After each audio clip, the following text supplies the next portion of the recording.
2020 തദ്ദേശ തെരഞ്ഞെടുപ്പിലും 2021 നിയമസഭാ തെരഞ്ഞെടുപ്പിലും 2024 തദ്ദേശ സ്ഥാപനങ്ങളിലേക്കുള്ള ഉപതെരഞ്ഞെടുപ്പുകളിലും തുടർച്ചയായി ഇടതുപക്ഷ ജനാധിപത്യ മുന്നണി UDFന്റെ കയ്യിലുണ്ടായിരുന്ന ചില സീറ്റുകൾ പിടിച്ചെടുത്തുകൊണ്ട് കണ്ണൂരിൽ അഭിമാനകരമായ വിജയമാണ് കരസ്ഥമാക്കിയത്. 2019 സ്ഥിതിയല്ല 2024. 2019 ഉണ്ടായിരുന്നതിൽ നിന്ന് വ്യത്യസ്തമായി തൊട്ടടുത്ത വർഷം തെരഞ്ഞെടുപ്പ് നടന്നപ്പോൾ UDFന്റെ കയ്യിലുണ്ടായിരുന്ന 5 തദ്ദേശ സ്ഥാപനങ്ങൾ LDF വിജയിക്കുകയുണ്ടായി. 2021 തെരഞ്ഞെടുപ്പിൽ UDFന്റെ കയ്യിലുണ്ടായിരുന്ന ഒരു അസംബ്ലി മണ്ഡലം അഴീക്കോട് LDF വിജയിക്കുകയുണ്ടായി. അതിൻ്റെ ആവർത്തനം തന്നെയാണ് കഴിഞ്ഞ കാൽനൂറ്റാണ്ട് കാലമായി UDF മാത്രം ജയിച്ചിരുന്ന മമ്മാക്കുന്ന് വാർഡ് കഴിഞ്ഞയാഴ്ച നടന്ന തദ്ദേശ തെരഞ്ഞെടുപ്പിൽ ഇടതുപക്ഷം വിജയിച്ചത്. അതുകൊണ്ട് 2019 ആവർത്തനമല്ല, 2024 ഈ തെരഞ്ഞെടുപ്പിൽ ഇടതുപക്ഷം കണ്ണൂർ പാർലമെൻറ്റ് മണ്ഡലം വിജയിക്കുക തന്നെ ചെയ്യും.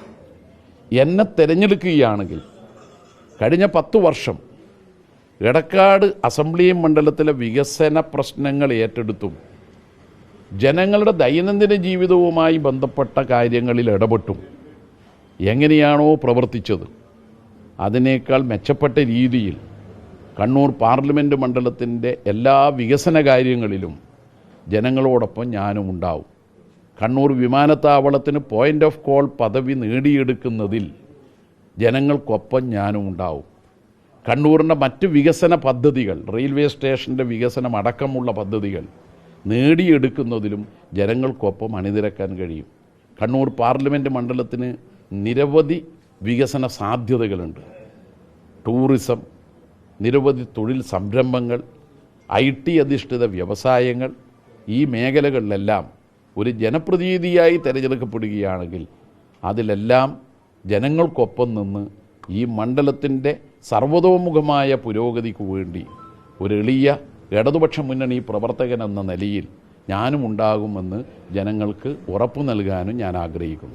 ഈ ജില്ലാ സെക്രട്ടറി സ്ഥാനം ഇതും ഒന്നിച്ച് ഏതായാലും കൊണ്ടുപോകാൻ പറ്റുമോ? പകരം ചുമതല ആർക്കെങ്കിലും ഇത് കൈമാറുന്നുണ്ടോ? എങ്ങനെയാണ് അതിൻ്റെ കാര്യം? CPIM കോൺഗ്രസിനെ പോലെയല്ല, വലതുപക്ഷ പാർട്ടികളെ പോലെയല്ല.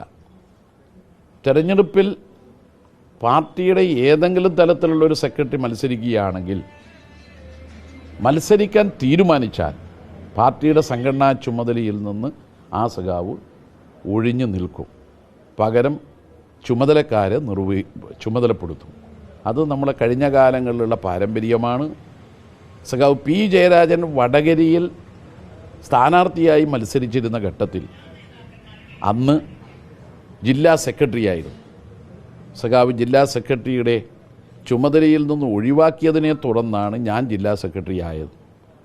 കോട്ടയത്ത് സഖാവ് വാസവൻ ജില്ലാ സെക്രട്ടറി ആയിരുന്നു മത്സരിക്കുമ്പോൾ. വാസവനെ സെക്രട്ടറിയുടെ ചുമതലയിൽ നിന്ന് ഒഴിവാക്കിയിട്ടാണ് മത്സരിച്ചത്. ആരായിരിക്കും ആ ചുമതല വഹിക്കുക? അത് പാർട്ടിയാണ് തീരുമാനിക്കേണ്ടത്. സ്ഥാനാർത്ഥി നിർണയം നടത്തിയ പാർട്ടിക്ക് ആരായിരിക്കണം പാർട്ടിയുടെ സെക്രട്ടറി എന്ന് തീരുമാനിക്കാനും കഴിയും. ഇതുവരെ തീരുമാനിച്ചു? ഇല്ല, ഇപ്പോഴല്ലേ ഞാൻ മത്സരിക്കണമെന്നുള്ള തീരുമാനം വരുന്നുള്ളൂ. അതെ, പാർട്ടി ജില്ലാ കമ്മിറ്റി തന്നെയാണ് തീരുമാനിക്കുക. അതിപ്പോൾ ഞങ്ങൾ ജില്ലാ സെക്രട്ടറിമാർ 3 ആൾ മത്സരിക്കുന്നുണ്ട്. അപ്പോൾ 3 പേരുടെയും അതത് ജില്ലാ കമ്മിറ്റികൾ കഴിയുന്ന വേഗത്തിൽ തീരുമാനമെടുക്കും. അക്കാര്യം നിങ്ങളെ അറിയിക്കുകയും ചെയ്യും.